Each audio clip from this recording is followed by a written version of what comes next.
On m'a prêté un micro pour parler, donc j'ai deux choses que j'aimerais vous dire. La première, je voudrais rappeler, je suis donc Arlette, coordinatrice pédagogique, et on est en train de recréer une nouvelle promo pour 2025. Donc je voulais vous rappeler qu'il existe une formation en systémique qui dure 4 ans. Elle est relativement facile à suivre parce que c'est 2 jours par mois, un vendredi, samedi, soit à Saint-Étienne, soit à Lyon.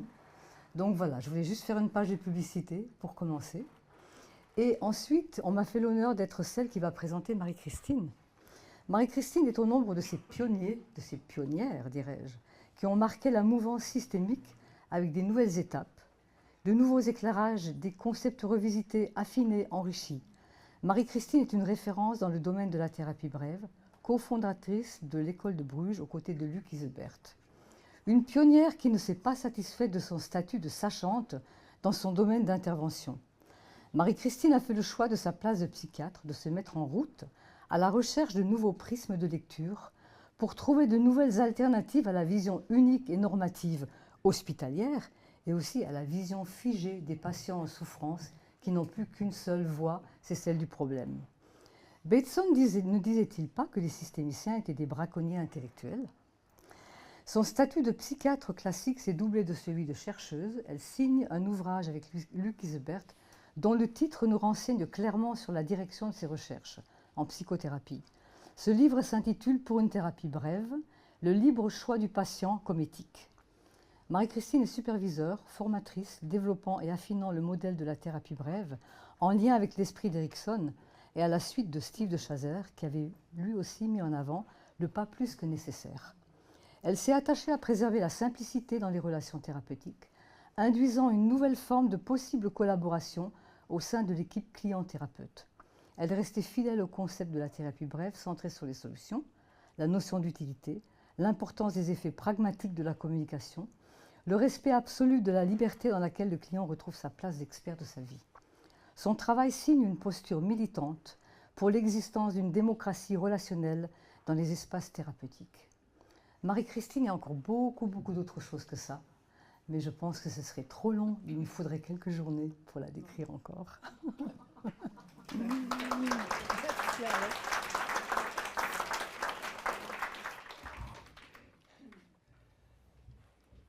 Merci beaucoup pour cette présentation. Wow.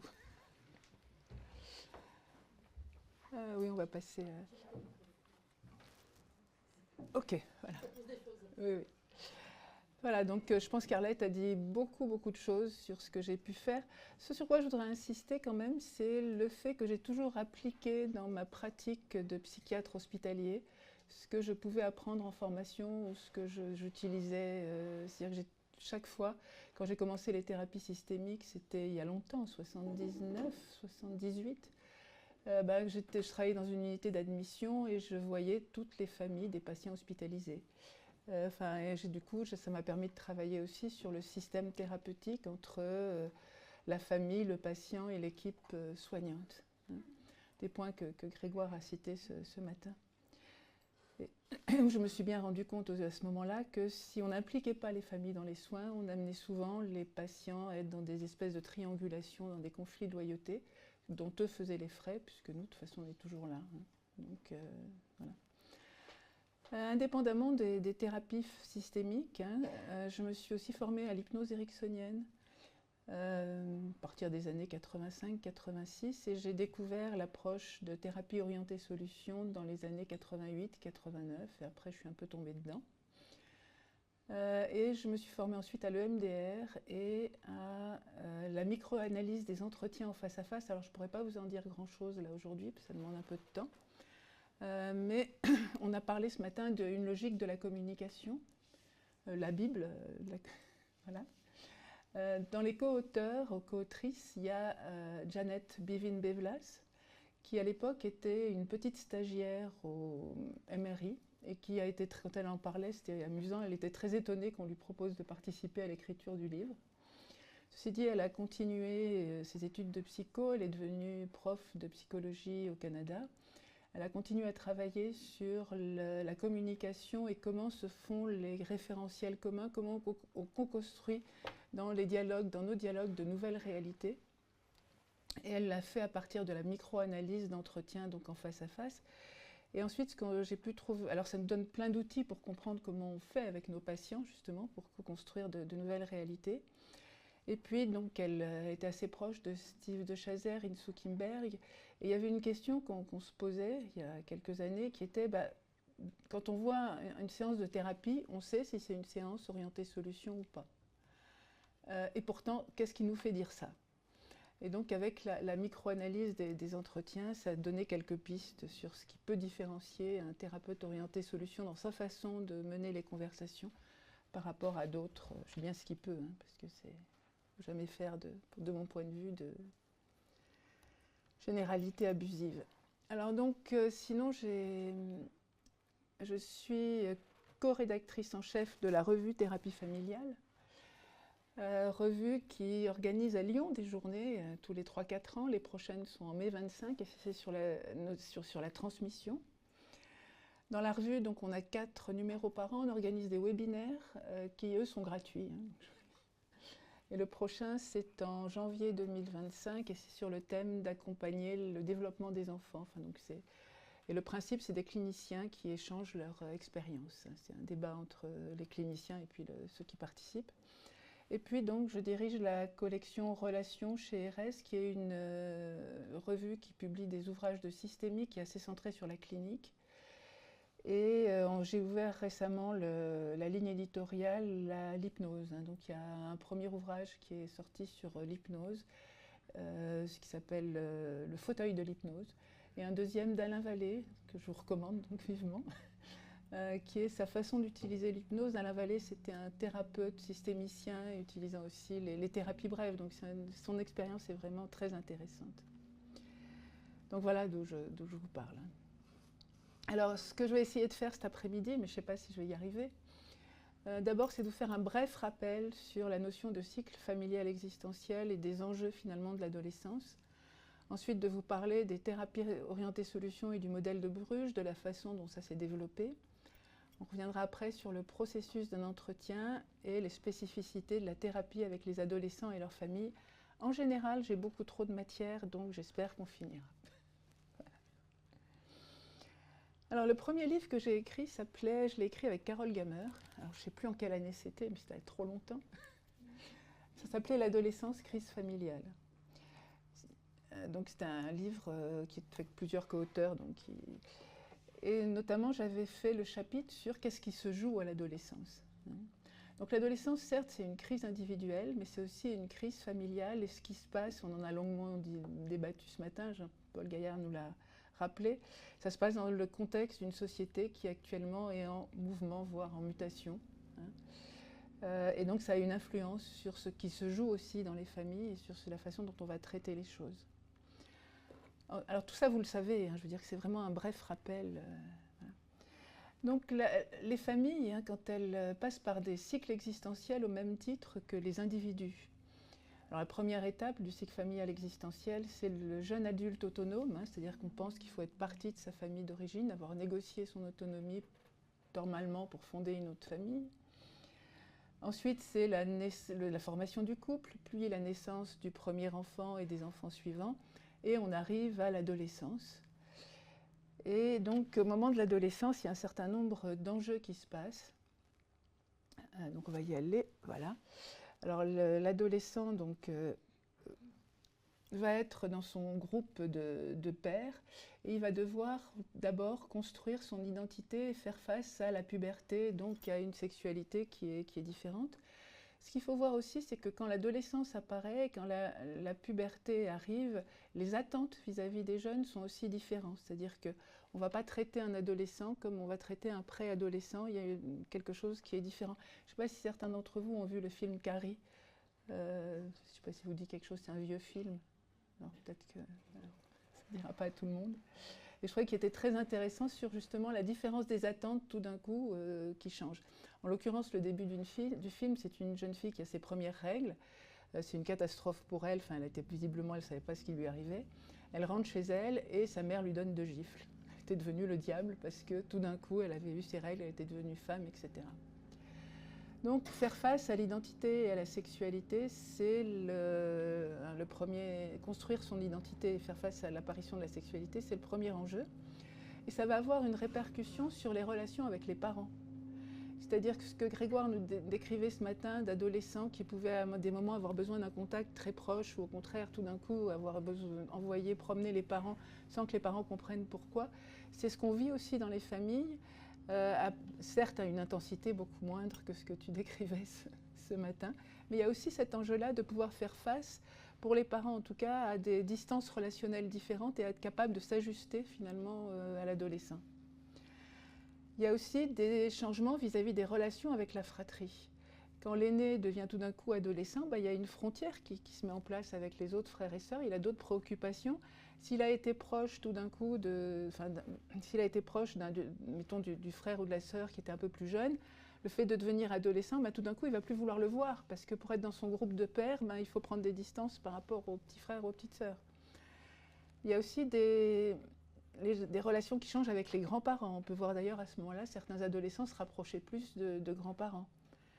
Il y a également des personnes étrangères qui arrivent dans la famille, alors soit vraiment, soit simplement parce que l'adolescent va ramener tout le temps, il y a un tel qui est bien, etc. Et qu'il va falloir d'une certaine manière accueillir. Donc ça c'est une première partie. La deuxième partie c'est finalement la construction de l'autonomie. Et l'autonomie, ce sur quoi je voudrais insister, c'est que c'est aussi bien l'autonomie de l'adolescent que l'autonomie des autres membres de la famille, et notamment des parents. C'est-à-dire que l'adolescent ne peut pas co-construire son autonomie tout seul. Il faut aussi, au moment où il prend son autonomie, où il négocie de pouvoir aller à l'extérieur, il faut que les parents aussi puissent négocier leur autonomie, en tout cas se tourner aussi vers autre chose. Sinon, l'adolescent ne pourra pas partir. Donc cette autonomie ne concerne pas que l'adolescent, et ça, je pense que c'est un élément important.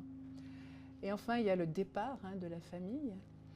Le départ de la famille qui maintenant se fait souvent avec des fois des retours et on repart. Enfin, puis il y a un contexte sociétal qui fait que ce n'est pas forcément facile de partir actuellement de chez ses parents, de trouver un logement, de subvenir à ses besoins, etc. Donc je voulais vous rappeler ça. C'est dans le contexte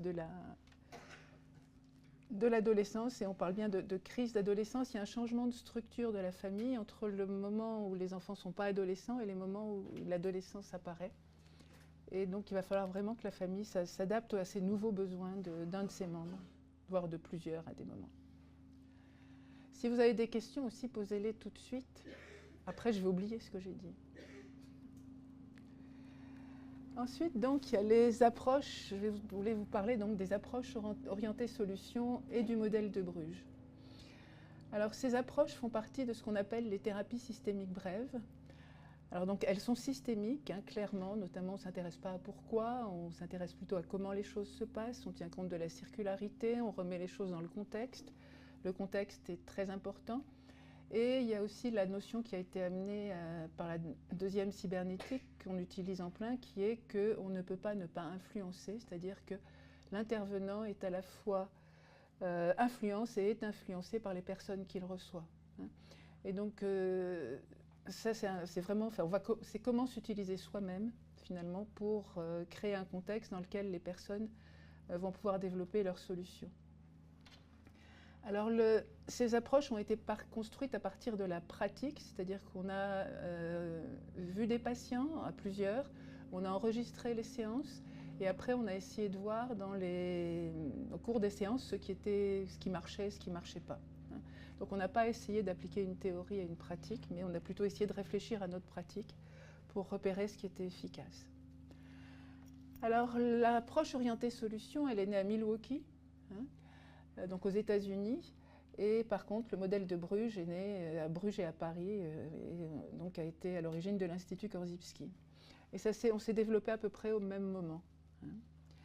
Alors il y a alors Bateson a été cité de nombreuses fois, donc je ne reviendrai pas sur Bateson, mais le grand ancêtre aussi, c'est Milton Erickson.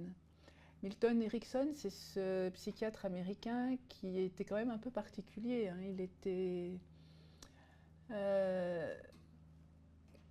Il a eu plein d'handicaps dans sa vie. Il était dyslexique, bien sûr.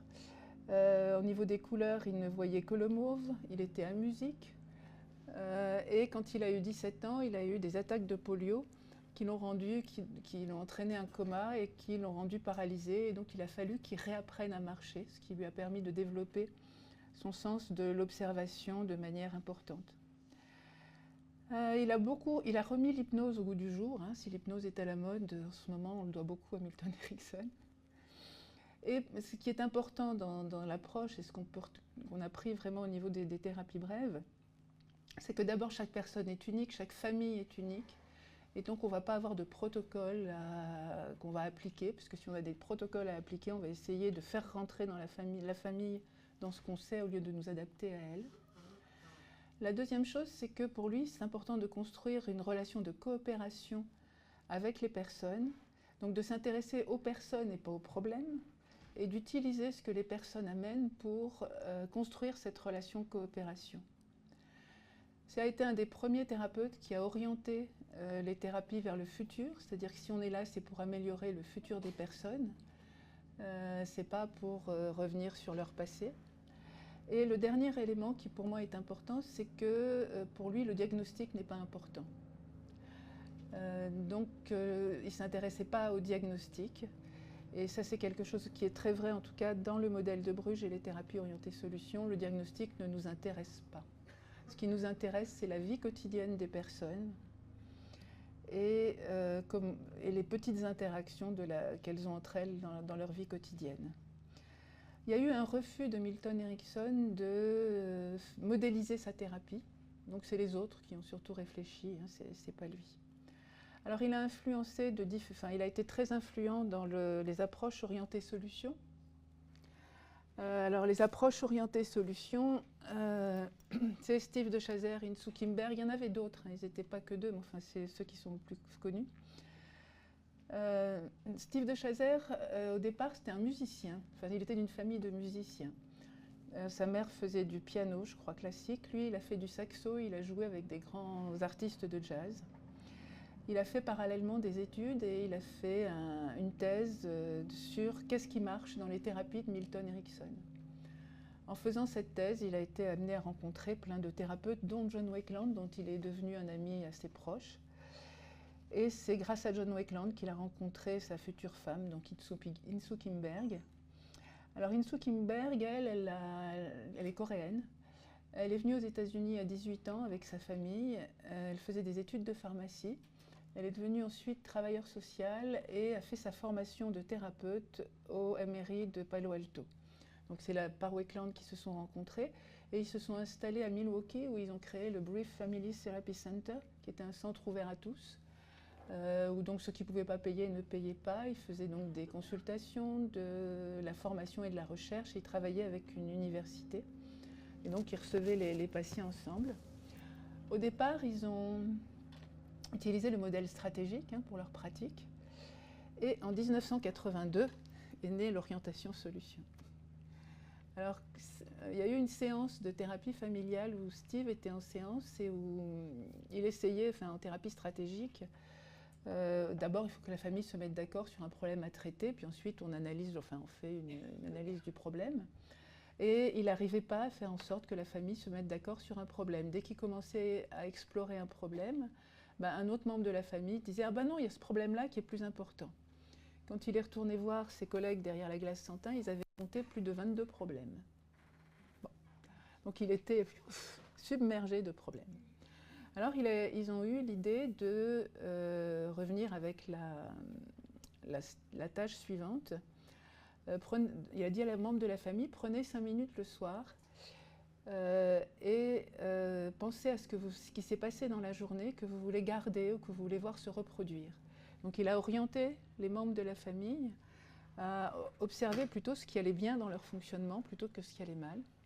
Quand la famille est revenue 2 ou 3 semaines après, d'une part, ils avaient repéré plein de choses qui allaient bien dans le fonctionnement familial, plein de choses où ils étaient d'accord qui allaient bien, c'est quand même super, ça c'est étonnant. Et ils ont pu se mettre d'accord sur des objectifs. Et ils n'ont plus reparlé de problèmes. Donc à partir de là, ils se sont dit, peut-être qu'on n'a pas besoin des problèmes pour développer des solutions. Et donc ils ont exploré ça. Alors en termes de différences conceptuelles, hein, il y a... Non, attends, j'étais où? Voilà, différences conceptuelles. Entre Palo Alto, pour ceux qui connaissent, et l'orientation solution, il y a vraiment une grosse différence qui après a des impacts d'ailleurs sur la posture du thérapeute. Hein.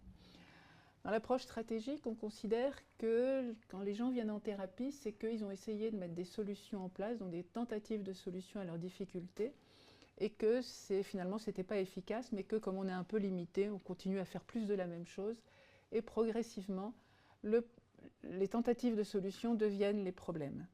Donc si on part de cette hypothèse, pour l'école stratégique, il s'agit de déjouer finalement ces tentatives de solutions. Et les thérapeutes font souvent des suggestions, des prescriptions paradoxales ou stratégiques, enfin ça dépend comment on veut en parler. En tout cas, c'est le thérapeute finalement qui amène le changement, d'une certaine manière.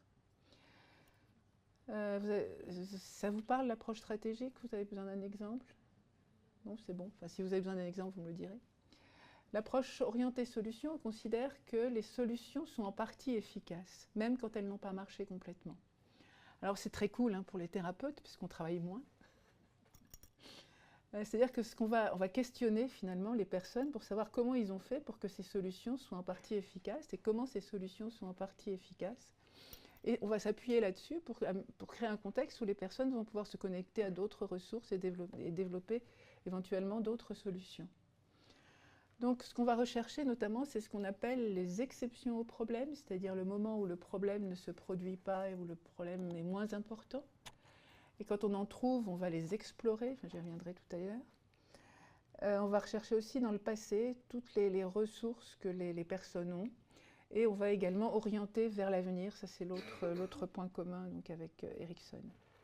Donc dans l'approche orientée solution, il y a donc cette recherche d'exception, on va essayer de construire une histoire de compétence avec les patients. Et on a développé la notion de dissolution du problème. Alors ça vous paraître un peu bizarre. Et au niveau du langage, hein, puisque c'est quelque chose qui nous a toujours intéressé, que ce soit du côté orientation solution modèle de Bruges, Steve faisait souvent référence à Wittgenstein et au jeu de langage de Wittgenstein. Alors on va en arriver à voilà, la dissolution du problème. Alors je vais vous proposer de jouer à Où est Charlie? Quand quelqu'un vient vous voir, on part de l'idée que tout c'est ce qu'il y a en lui, quoi, dans sa tête ou dans ce qu'il ressent, enfin, vous mettez où vous voulez. Et Où est Charlie? Ça consiste à aller chercher les petits moments de sa vie qui sont encore à peu près corrects. Parce que s'il est devant vous, c'est qu'il y a des moments qui vont bien. Sinon, il ne serait pas devant vous. Il faut quand même être très clair là-dessus. Hein. Donc, pour aller chercher Où est Charlie, il faut changer son regard, avec l'idée aussi qu'on ne trouve que ce qu'on cherche. Hein. Donc si vous ne posez pas les questions, si vous ne cherchez pas les exceptions, vous ne les trouverez pas, ça c'est clair, les patients ne vous les diront pas. Et il faut vraiment partir de l'idée qu'il y en a toujours. Hein. Parce qu'il y a des patients, je ne sais pas si vous avez entendu ça, qui disent c'est toujours pareil. Hein. Il n'y a pas de différence. Moi, ce que je vais chercher, c'est là, quand on cherche les exceptions, on cherche aussi les différences qui font la différence. Hein, si on revient. Alors, quand ils me disent c'est toujours pareil, alors moi je dis quel a été le pire moment dans la semaine qui vient de se passer? Il y en a toujours un pire moment. Donc, s'il y a eu un pire moment, il y en a eu des moins pires. Hein. Donc, on peut toujours trouver des exceptions si on pense vraiment que ça existe. Hein. Alors, quand on a trouvé l'exception, l'idée, ça va être de connecter la personne avec cette exception. Elle était où? C'était quand? Avec qui? Qu'est-ce qu'elle a fait? Qu'est-ce qu'elle a ressenti? Qu'est-ce qu'elle a pensé? Comment elle était en interaction avec les autres, etc.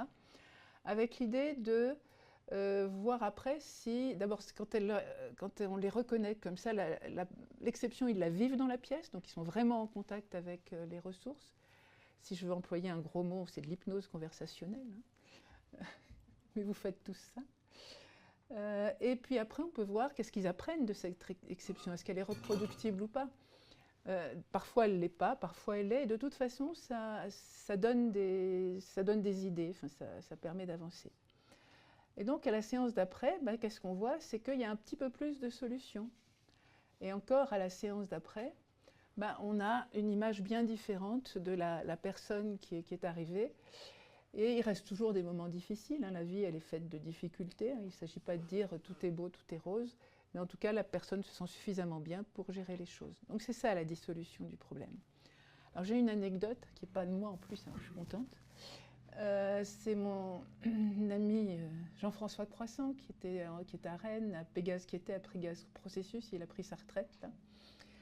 Et il a contribué à développer l'approche solution en Bretagne.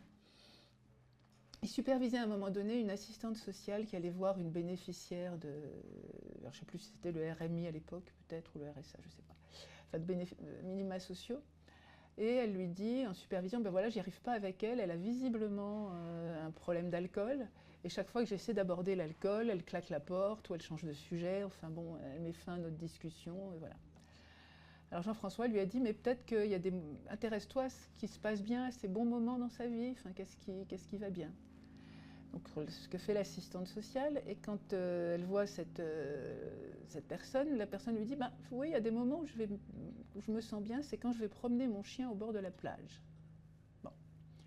Puis elle réalise, en y réfléchissant, elle rajoute un peu après, mais il y a un petit moment, je ne l'ai pas fait d'ailleurs. Donc il papote, elle ne parle pas d'alcool, l'assistante sociale s'en va simplement en disant, bah, peut-être que vous pourriez promener votre chien, enfin voilà. Quand elle est revenue la fois d'après, la personne avait promené son chien tous les jours et ne consommait plus d'alcool. Hein. Alors c'est un peu magique, je suis d'accord, mais c'est ça la dissolution du problème. Hein, ça, je trouve que c'est un bon exemple de dissolution du problème et aussi d'unicité de la solution. C'est-à-dire qu'on n'a pas l'alcool. Si je dis à quelqu'un ici, il faut aller promener son chien au bord de la plage, il va être embêté. Hein. Ça risque de ne pas marcher. On va passer après. Guy Oslos, qui n'a jamais voulu dire qu'il avait une partie orientée solution, disait en 85, il est plus efficace d'amplifier ce qui va bien que de tenter de corriger les erreurs. D'accord ? Donc c'est... On va passer après. Alors, le modèle de Bruges. Donc, je vous ai dit, parallèlement au développement de l'approche orientée solution à Milwaukee, donc à Bruges et à Paris, donc on a développé le modèle de Bruges. Luc Isbart, c'était un psychiatre belge, donc flamand lui, qui était à Bruges, qui a pas mal bougé. Et donc, il est venu dans le service où j'étais pour faire des formations en thérapie familiale et il m'a supervisé pendant je ne sais combien d'années. Donc c'est comme ça qu'on a fini par faire des groupes de travail ensemble. Et on a travaillé sur un certain nombre de notions qui constituent le modèle de Bruges et qui sont complémentaires de l'approche orientée solution et que Steve d'ailleurs a repris après. Il y a d'abord la notion de choix en psychothérapie. C'est-à-dire qu'il nous semble important que les patients puissent bénéficier de choix. Alors c'est facile à dire, c'est moins facile à faire. Notre réflexion avait commencé par le fait que Luc avait une unité d'alcoolologie. Dans le service où il était, il trouvait que finalement on n'offrait pas de choix aux alcooliques. Hein, puisque soit c'était des bons patients qui devenaient abstinents, soit c'était des mauvais patients qui étaient réfractaires à toutes nos bonnes intentions. Et donc, il a commencé à parler de consommation contrôlée, donc fin années 70, début 80. À cette époque-là, il n'était pas question d'en entendre parler. Et il s'est fait traiter de démon par les alcooliques anonymes locaux. Et donc, il proposait aux patients qui venaient le voir soit l'abstinence, soit la consommation contrôlée, soit il faisait continuer à faire comme il voulait. Et les outils mis à disposition des personnes, c'était exactement les mêmes. Je pense que c'est ça qui est important. C'est juste l'objectif affiché qui changeait. Quand il a voulu voir ce que donnaient ses résultats, il avait 80% de réussite, ce qui était quand même pas mal. Et quand il a regardé, et puis au bout d'un moment, les alcooliques anonymes lui ont envoyé des patients. Là, il a dit j'ai gagné. Et quand il a regardé après ce que devenaient ces patients, il a constaté que ceux qui avaient choisi la consommation, le contrôle de la consommation devenaient abstinents à un moment donné, la majorité. Sauf qu'il le devenait au moment où il l'avait choisi et pas au moment imposé par l'équipe soignante. Et je pense que c'est là la grosse nuance. Donc on a beaucoup travaillé sur cette notion de choix en thérapie. Et la notion de choix en thérapie, on la voit à deux niveaux. D'une part, dans la façon de lire ce qui nous arrive, hein, c'est-à-dire qu'il nous semble toujours utile d'avoir plusieurs lectures d'une même situation, même si elle est problématique. Et là, à ce moment-là, on fait des recadrages en tant que thérapeute. Et aussi au niveau du choix, c'est-à-dire qu'il nous semble important, au niveau de l'action, il nous semble important que nos patients puissent avoir des choix et et qui se sentent finalement maîtres de la direction de leur vie. Et il nous semble aussi que le premier endroit où ils devraient bénéficier de choix, c'est le contexte de la thérapie. Alors, comme le temps passe, je vois, je vais continuer. Mais éventuellement, je reviendrai. C'est 2h30. Alors, quand je dis contexte de choix, c'est dans le contexte de la thérapie, c'est-à-dire que, par exemple, moi, quand je recevais des personnes en CMP, s'ils étaient plusieurs dans la salle d'attente, je disais qui vient en thérapie, qui vient à l'entretien. Je n'ai pas d'idée a priori, et je pense que les personnes peuvent décider. Quand on reçoit souvent des familles avec des ados, enfin quand c'est l'ado qui est amené par les parents puis qui sont là, quand vous dites qui est-ce qui vient, en plus ça vous donne plein d'infos, hein, vous allez voir comment ils vont négocier, et puis finalement qu'est-ce qu'ils vont prendre comme décision. Donc c'est vachement utile pour la suite. Et vous perdez ces informations si vous n'offrez pas le choix, ceci dit. Le choix, c'est aussi qui va participer à la thérapie.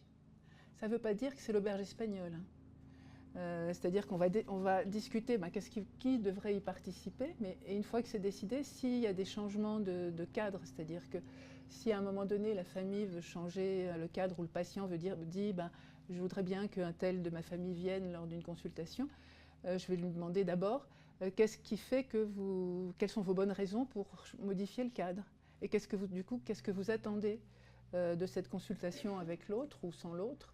De quoi on devra parler, de quoi on ne pourra pas parler, et qu'est-ce qui changera dans votre relation avec l'autre et par rapport à votre bien-être si on fait ça. Donc je veux dire que c'est le patient qui bosse. Hein. Vous avez vu, moi je suis assez flemmarde. J'aime bien mettre les gens au travail. Hein. Donc dans la notion de choix, c'est aussi dans le cadre de la thérapie. Le rythme des séances, c'est pareil. Moi, je n'ai pas d'idée à l'avance sur quel va être le rythme qui convient à une famille, à une personne. Et puis ça peut varier en plus au cours d'un suivi. Avec 2 exceptions, justement les adolescents, parce que je pense qu'il faut s'impliquer avec les adolescents au départ. Et puis les personnes dépressives, j'ai eu des retours comme quoi les personnes s'étaient bien senties comprises dans l'entretien, jusqu'au moment où j'avais dit dans combien de temps il vous semble utile de revenir. Et là, elles avaient eu l'impression que je n'avais pas compris l'intensité de leur détresse. Donc du coup, maintenant, que ce soit avec les adolescents ou les personnes dépressives, je dis, je voudrais vous voir dans quelques jours, puis après on verra, vous me direz ce qui vous convient. Hein. Mais en tout cas, ça me semble important de faire ce mouvement vers l'autre au départ. Alors le choix, pour moi, il va aussi dans les modalités qu'on va pouvoir offrir aux personnes, hein, les modalités de soins. Hein. Je ne vais pas m'étendre là-dessus, mais que ce soit même s'il y a des médicaments, hein, je veux dire que, alors je ne parle pas en état aigu. Hein. En état aigu, il faut protéger les personnes, et donc s'ils ont besoin de médicaments, on donne des médicaments. En état aigu, ils en ont besoin en général. Mais dès qu'ils sont ce que j'appelle causables, c'est-à-dire dès qu'on a un vrai lien avec eux, on peut discuter, hein, on peut laisser le choix. Hein. Laisser le choix aussi, par exemple, de type d'activité qui peut leur être utile, et ce qu'ils veulent travailler. Hein. Donc cette notion de choix est vraiment, vraiment importante pour moi. Une autre notion, c'est ce qu'on a appelé la transcontinuité avec Luc, c'est-à-dire que lorsque les personnes viennent, il y a toujours une balance entre la stabilité et le changement. Pour moi, quand il y a un changement en vue, il y a aussi un risque à changer. Hein, d'ailleurs, c'est une des difficultés des personnes qui ont vécu plein de traumas. Hein. Moi, j'avais été frappée avec Yvonne Delanne, quand elle disait, finalement, elle définit plusieurs étapes avec les personnes qui ont des syndromes post-traumatiques ou qui ont vécu des traumas. Première étape, c'est pouvoir se reconnaître comme victime, hein, ce qui des fois n'est pas évident. Ensuite, c'est plutôt comme qu'elle appelait résistant. Et après, c'est devenir une personne qui a vécu un traumatisme et qui est une personne à part entière.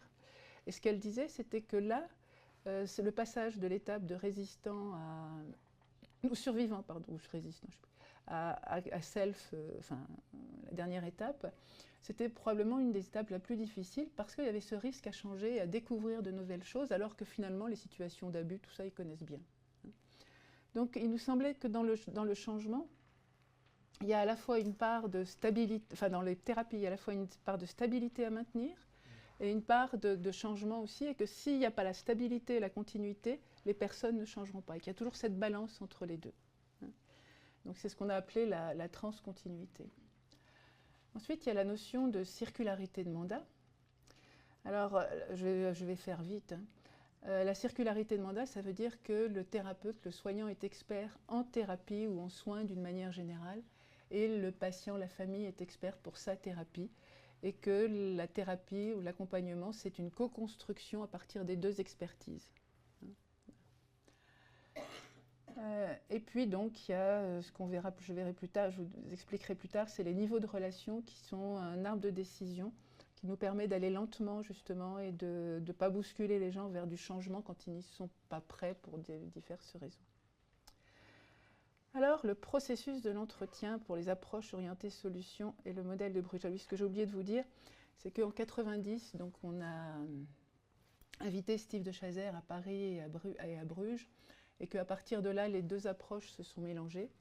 On a créé l'Association européenne de thérapie brève en 93, qui organise un congrès par an. Le prochain, c'est au Danemark, si vous avez envie d'aller. Et on a, donc, il y a tout un réseau qui a été fait. Actuellement, les deux approches sont assez mélangées. Donc, le processus de l'entretien. Alors, toute rencontre, Guy Oslos disait, il faut apprivoiser les familles. C'est-à-dire que je pense que la construction d'un lien et le fait de pouvoir établir un contexte de sécurité et de choix avec les familles qu'on suit ou avec nos patients, c'est le premier pas et que parfois il peut prendre un peu de temps. Il faut vraiment, ça peut être avec certains, un vrai processus d'apprivoisement où il faut de la patience et puis créer peut-être des petits rituels, des rites qui donnent cette sécurité. Donc pour moi, la première étape, c'est l'affiliation au joining. À l'affiliation, je trouve que c'est une mauvaise traduction de joining. Dans joining, il y a le fait de rejoindre. Et puis, c'est quelque chose qui est actif.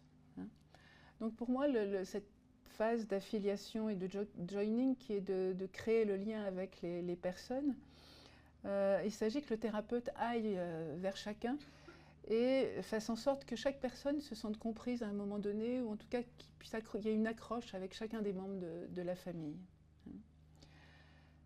Et que ça se fait bien entendu pendant toute la thérapie, mais plutôt au début. On va passer à celle d'après. Donc, l'affiliation, création d'un contexte de sécurité et de choix, c'est durant tout l'accompagnement, toute la thérapie. Et ce qui est important pour nous au départ, c'est d'orienter clairement la thérapie vers l'avenir. Et de construire, se mettre d'accord sur ce qu'on appelle un projet commun. Alors c'est souvent des choses qu'on fait très vite et qui se font naturellement, puis des fois, voilà.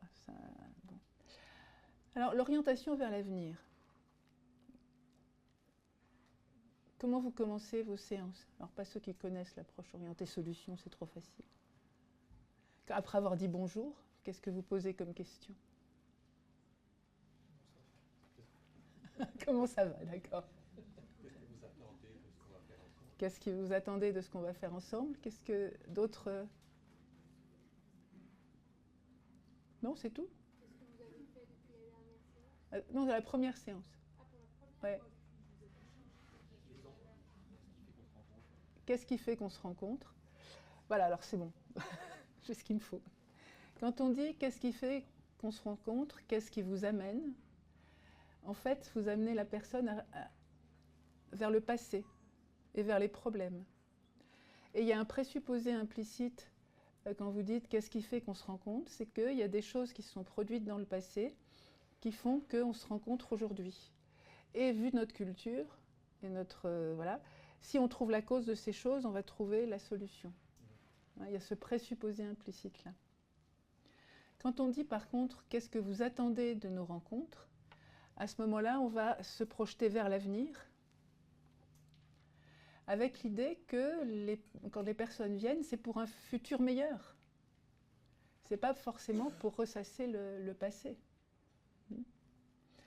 Donc l'orientation vers l'avenir se fait dès la première question. Alors je vous rassure, ils répondent problème. Il ne faut quand même pas trop nous désorienter. Donc ils répondent problème. Ceci dit, le fait que vous ayez orienté votre première question vers l'avenir, que la personne ait répondu et que vous ayez confirmé la réponse d'une manière ou d'une autre, fait qu'il est co-construit entre vous, que les séances sont pour l'avenir. Dans la micro-analyse des entretiens, ce qui était ressorti, c'est qu'il faut 3 temps pour ce qu'ils appellent la calibration ou la mise en place d'un référentiel commun. A dit quelque chose, B répond en disant qu'il a compris, et à ce moment-là, A dit que B a compris. Donc il faut ces 3 temps.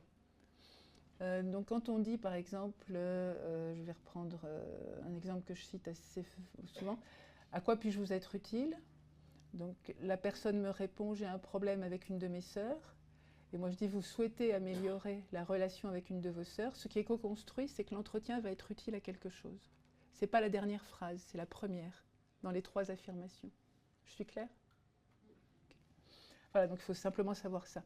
Et depuis que j'ai fait cette formation, je suis vraiment attentive au fait de bien reconfirmer pour que ça devienne vraiment quelque chose de commun, en tout cas, ou de poser la question qui va permettre aux patients de reconfirmer. Donc, l'orientation vers l'avenir, on est là pour l'avenir des personnes. Le deuxième élément, c'est d'avoir un projet commun. Alors, ça paraît évident, hein, si les personnes viennent, c'est pour je ne sais pas quoi.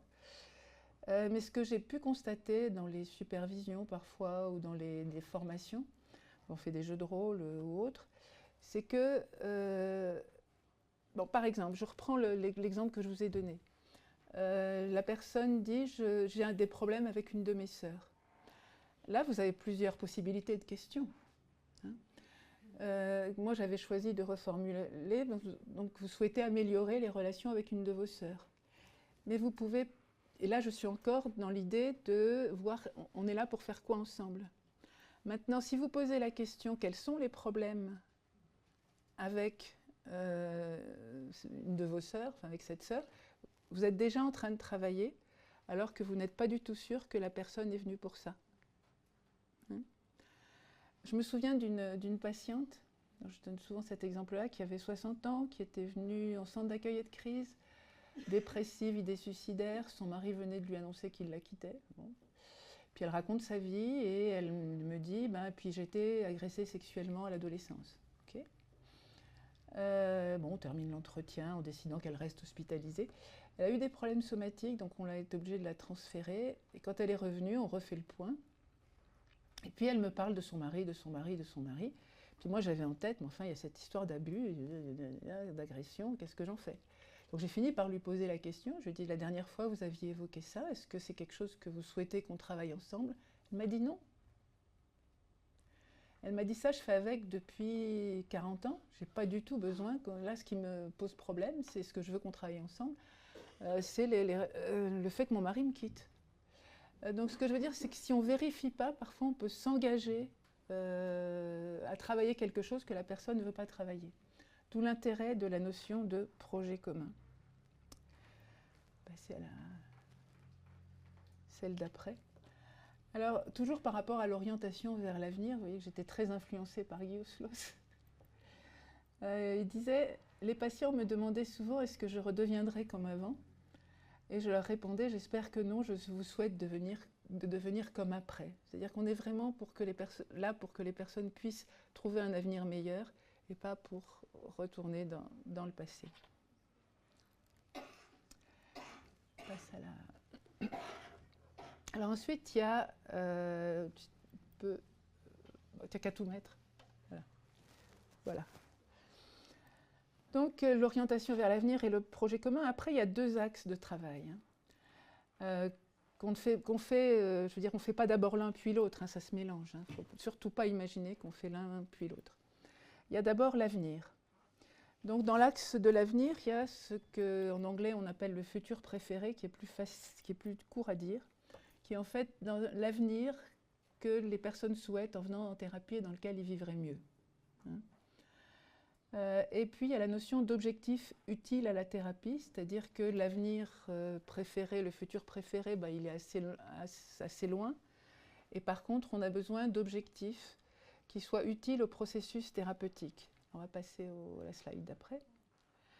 Alors l'objectif, il y a 2 types d'objectifs. Donc à moyen et long terme, c'est le futur préféré. Et utile au processus, ils doivent répondre à un certain nombre de critères. Donc ils sont, d'abord, c'est ceux du client, ce n'est pas les miens.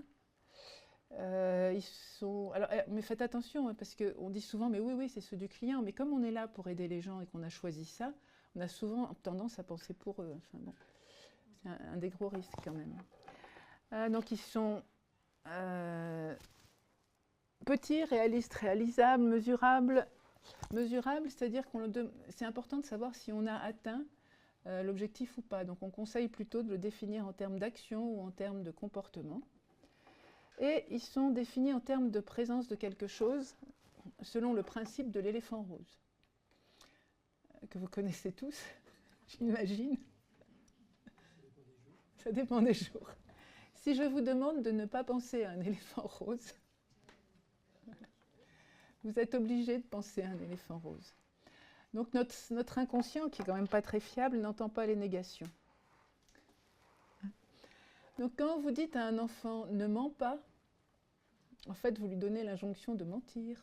Enfin, je vous dis ça comme ça, il vous obéit s'il ment. Quand quelqu'un se dit « je ne veux plus être angoissé », il se fait une autosuggestion à continuer à être angoissé. Donc ce qui nous intéresse, c'est ce que les personnes vont faire et vivre à la place du problème. Voilà, ça c'est vraiment important. Il faut qu'il soit écologique, c'est-à-dire qu'il respecte les valeurs des personnes et c'est le début d'un processus. Mince. Celle d'après, j'accélère un peu. Donc l'autre axe, c'est l'axe du présent et du passé. Donc on va être amené à... Tu peux aller jusqu'au bout. Qu'on va travailler. Et dans le présent et le passé, ce qu'on va rechercher, c'est les exceptions, les changements avant la première séance, les ressources, ce que les personnes ont déjà eu comme réussite, leur capacité de survie, leur résilience, comment ils ont fait face déjà à d'autres événements. Et on va construire avec eux une histoire de compétences. Et bien entendu, il y a des allers et retours entre avenir et présent et passé. On n'est pas tantôt dans l'un, tantôt dans l'autre, ça va et vient. Quand on travaille sur le présent et le passé, donc créer une histoire de compétences, on travaille sur la continuité et la stabilité, alors que quand on est plutôt dans le domaine de l'avenir, à ce moment-là, on va plus pousser vers le changement. Oui, il y a des techniques qui ont été développées, que je vais vous dire aussi rapidement, pour définir des objectifs utiles au processus, qui sont assez spécifiques à l'approche orientée solution. Ce sont les échelles. Alors les échelles, elles sont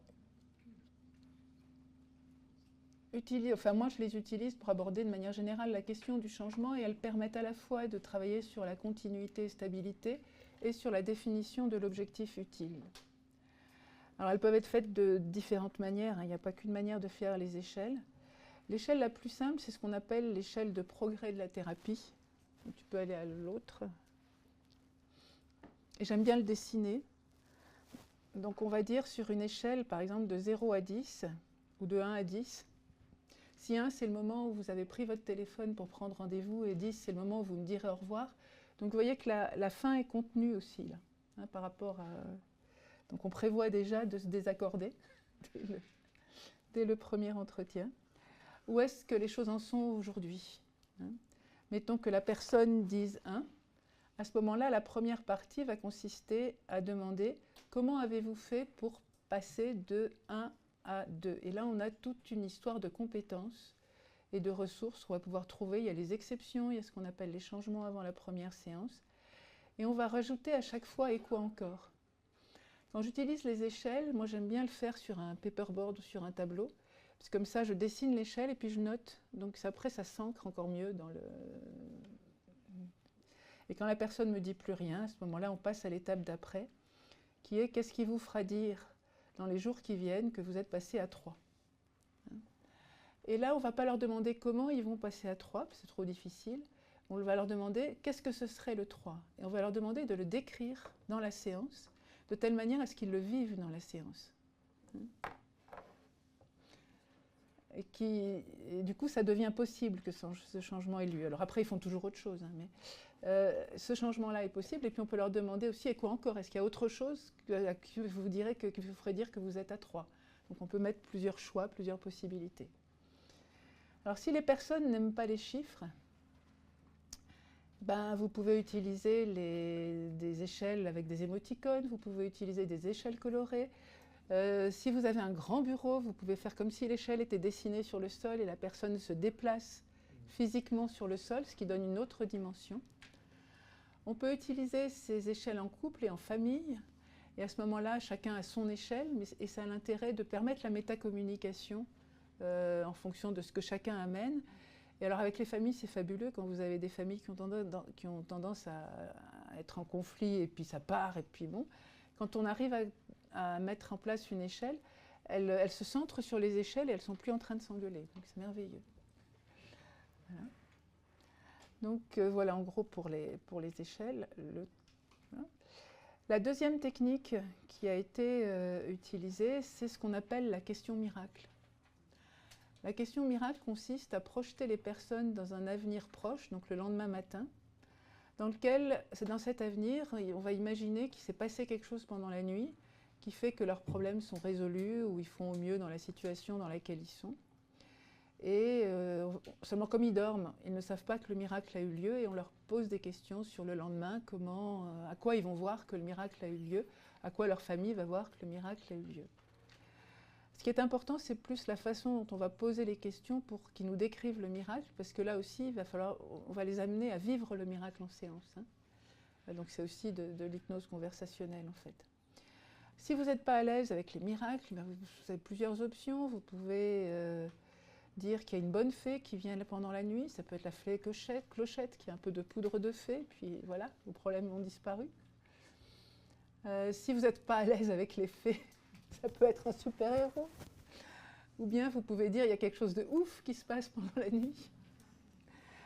Le principe est que ça tombe sur les personnes. Donc c'est différent de la baguette magique où la personne fait des vœux. Hein. Ça tombe sur la personne. Et ne vous braquez pas sur le terme de miracle. On discutait entre thérapeutes avec des langues différentes, hein, comment les langues peuvent avoir des répercussions sur la façon dont on utilisait le modèle de thérapie orientée solution. Et on est arrivé à la question miracle, et il y avait une Coréenne qui disait, mais en coréen, il n'y a pas le mot miracle. Donc du coup, ils ne peuvent pas l'utiliser. Donc ils disent, mais il y a quelque chose pendant les rêves ou pendant la nuit qui se passe de merveilleux, et voilà. Donc ne vous braquez pas sur les miracles, quoi. Voilà. On va passer à la diapo suivante. Alors donc ça, c'est l'arbre de décision dont je vous parlais tout à l'heure, qui nous permet de nous orienter dans les relations. Alors d'abord, il y a une première chose, c'est qu'on fait la différence dans les difficultés pour lesquelles les personnes viennent entre les problèmes et les limitations. Les limitations n'ont pas de solution. Les limitations, par exemple, un traumatisme, c'est une limitation. Une maladie chronique, c'est une limitation. Faire un choix, on va être obligé de gérer les conséquences du choix, donc le choix, c'est une limitation une fois qu'il est fait et mis en œuvre. Donc quand on a affaire à une limitation, on fait avec. Alors que quand on a affaire à un problème, à ce moment-là, il y a des solutions. Alors c'est plus pour nous, en tant qu'intervenants, d'avoir ça en tête pour ne pas s'engager à des espèces de combats à la Don Quichotte pour trouver des solutions à des limitations. Du style, si par exemple dans un couple, il y en a un qui vient quelqu'un vient vous voir en disant bah, l'autre m'a largué, quel est votre objectif? C'est faire que l'autre vienne. Bon, c'est plus du registre d'une limitation. Donc cette différence-là est importante. Hein. Donc soit faire avec, soit trouver des solutions. Ensuite, notre première question, c'est est-ce qu'il y a une demande d'aide? S'il n'y a pas de demande d'aide, on dit que la relation n'est pas engagée. Alors, j'y reviendrai peut-être tout à l'heure, mais les ados, les enfants en général, ils ne sont pas volontaires pour les thérapies, c'est assez rare. Hein. Même des fois, les familles des ados ne sont pas très volontaires, c'est l'école qui les envoie. Hein. Donc, c'est des personnes qui arrivent et qui viennent vous dire bah, « je ne sais pas pourquoi je suis là », quoi, en gros. Donc là, on peut travailler avec eux. Par exemple, si vous avez un ado qui vient et qui dit bah, « moi, je ne sais pas, mes parents m'ont dit de venir », je dis bah, « ok ». Alors, on peut poser la question, qu'est-ce que tes parents souhaitent que tu obtiennes avec la thérapie? Ou bien on peut lui dire, écoute, t'as pas envie de venir, moi je suis là, mais si t'as pas envie de venir, bah, ça m'intéresse pas plus que ça, que tu viennes, hein, je vais pas t'obliger. Donc, qu'est-ce qu'il faudrait qu'il se passe pour qu'on soit plus obligé de se voir? Hein? Donc du coup, on se sert aussi du fait qu'on n'est jamais que, on est toujours plus de deux dans un entretien. Il y a au moins toujours la personne qui adresse. Même avec une famille, on est toujours plus que la famille. Il y a ceux qui ont adressé la famille. Donc il est bien évident, et des fois il y a une demande d'aide qui peut émerger. Quand on termine l'entretien, si la relation est toujours non engagée, sauf s'il y a une obligation X ou Y, moi je ne propose pas d'entretien, hein, je vais faire plein de compliments aux personnes, puisque j'aurais bien travaillé sur toutes leurs ressources, etc. Je leur donnerai l'histoire de compétences et je vais leur dire si un jour vous pensez que je peux vous être utile, je suis là, ma porte est ouverte. Hein. Mais si vous dites à quelqu'un, vous m'avez dit que vous n'avez pas de problème, je vous crois, puis il y a plein de choses qui vont bien dans votre vie, et voilà le prochain rendez-vous. C'est pas...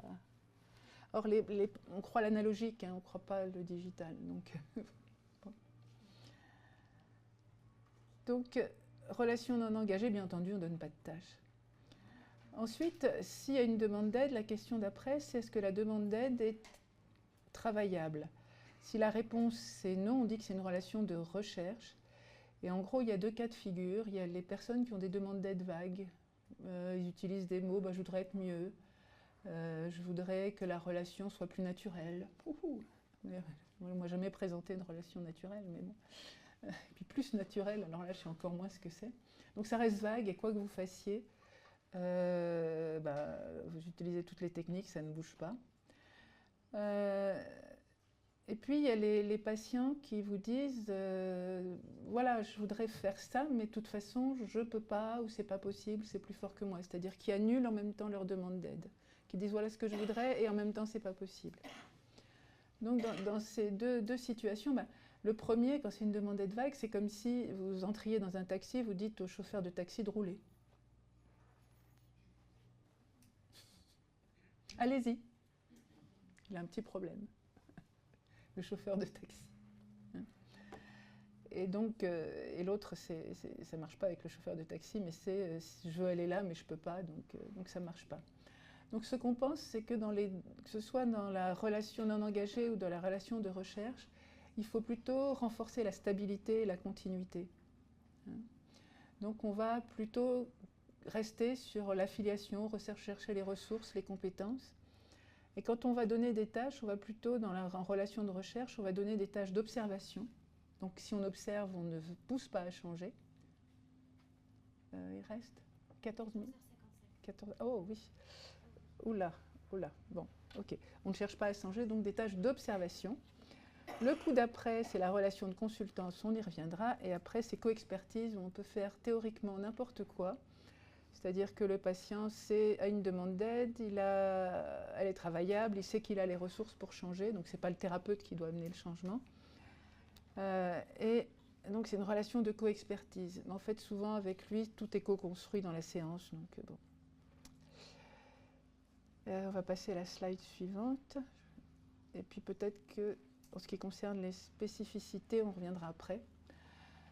Donc ensuite, il y a un point qui me semble important dans le déroulement des séances, c'est de penser à évaluer les séances. Alors, normalement, dans l'entretien, pour moi, il y a plusieurs temps. Il y a d'abord ce que j'appelle l'interview, qui est la première partie la plus longue, c'est ce dont on a parlé jusque-là, où on va être un peu en posture d'un journaliste d'investigation. On va observer, interrompre, reformuler, questionner. Mais on est centré sur la personne. Après, moi, j'aime bien faire une petite pause pour réfléchir à ce qu'on m'a dit, parce qu'on m'a dit beaucoup de choses, donc j'aime bien y réfléchir. Et puis, ça m'aide à préparer le commentaire de fin de séance. Il y a le commentaire de fin de séance, hein, on va faire un retour et donner ou pas des tâches. Et puis, il y a l'évaluation des séances. Alors moi, je ne la fais pas immédiatement à la fin de la séance, je la fais en général au début de la séance d'après. Certains donnent des questionnaires. Ça m'est arrivé d'en donner, mais j'en peux plus des questionnaires. Donc je préfère poser des questions au début de l'entretien suivant. Et ce que je demande, c'est comment ça a été pour vous l'entretien précédent? Est-ce que vous êtes senti compris? Est-ce qu'il y a des moments où vous n'êtes pas senti compris? Est-ce qu'on a abordé tous les sujets dont vous vouliez parler? Ou est-ce qu'il y a des choses importantes dont on n'a pas parlé? Est-ce que j'ai fait des choses qui vous convenaient? Est-ce que j'ai fait des choses qui ne vous convenaient pas? Je pense que c'est important d'amener ça aussi. C'est-à-dire je peux me tromper en tant que thérapeute. et après l'évaluation globale de la séance. Donc ça reprend ça. Et l'autre élément aussi par rapport à ces évaluations des séances, il y a eu des recherches qui ont été faites. Alors aux États-Unis avec les questionnaires, à Lausanne avec le questionnement. En fait, quand on évalue systématiquement, ça raccourcit la durée des thérapies et ça les rend plus rapidement efficaces. Et ça donne un espace clair aux personnes pour nous dire ce qui va et ce qui ne va pas. Ça leur évite de partir par la fenêtre. Donc je vais peut-être m'arrêter là sur cette première partie, puis pour ce qui concerne les spécificités, on verra peut-être ça juste après.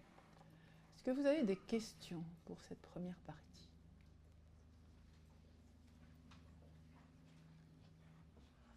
Je vous ai endormi.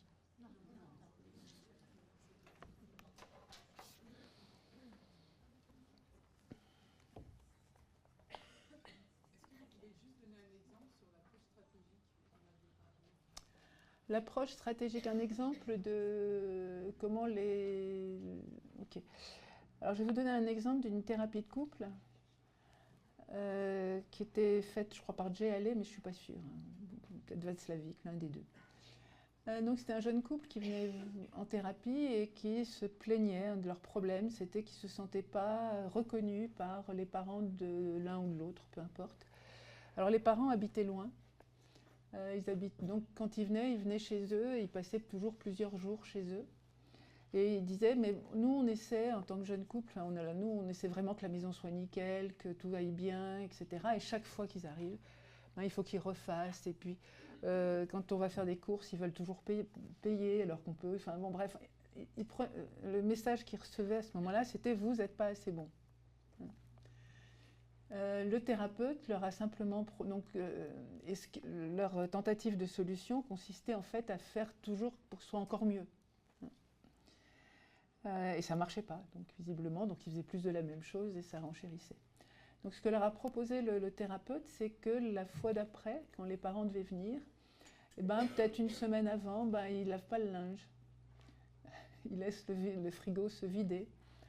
Qu'ils ne ramassent pas les feuilles dans le jardin ou qu'ils ne coupent pas la pelouse, qu'ils laissent de la vaisselle sale dans l'évier.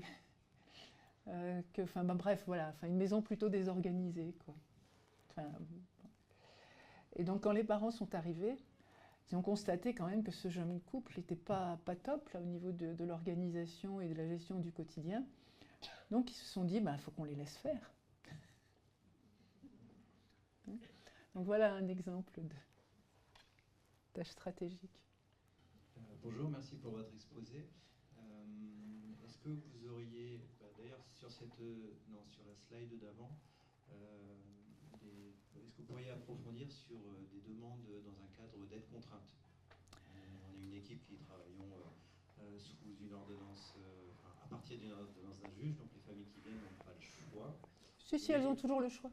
Voilà, et il y a un certain nombre d'objectifs qui sont quand même écrits. Alors, oui, je vais donner un exemple. Donc, ils ont une relation non engagée, a priori. Ok. Alors, quand je dis qu'ils ont le choix, ils pourraient ne pas venir. Faire un choix, c'est accepter les conséquences des choix.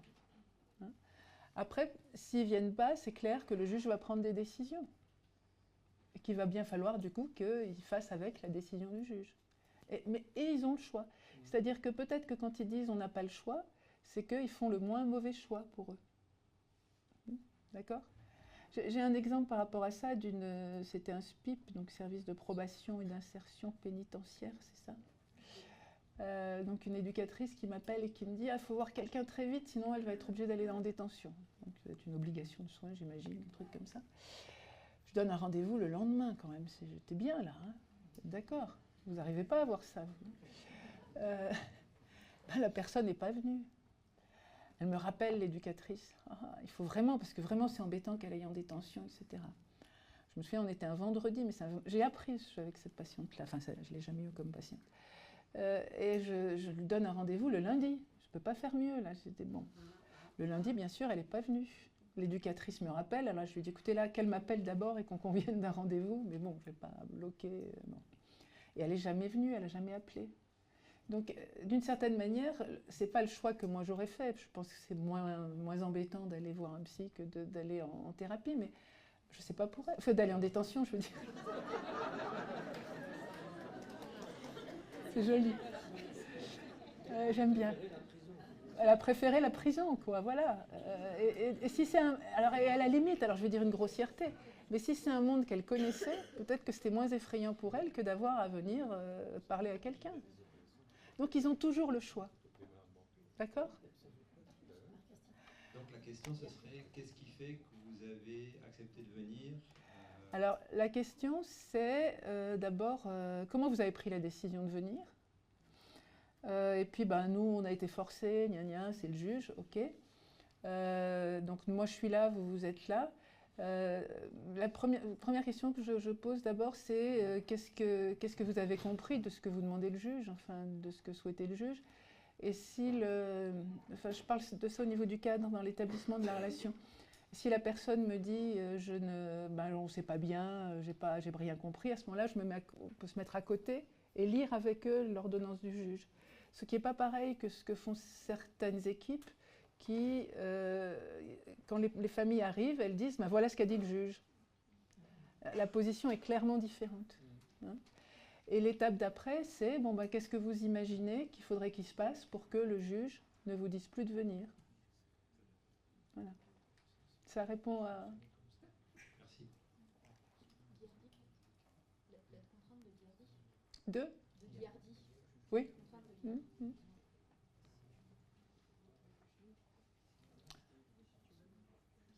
On va faire le jeu.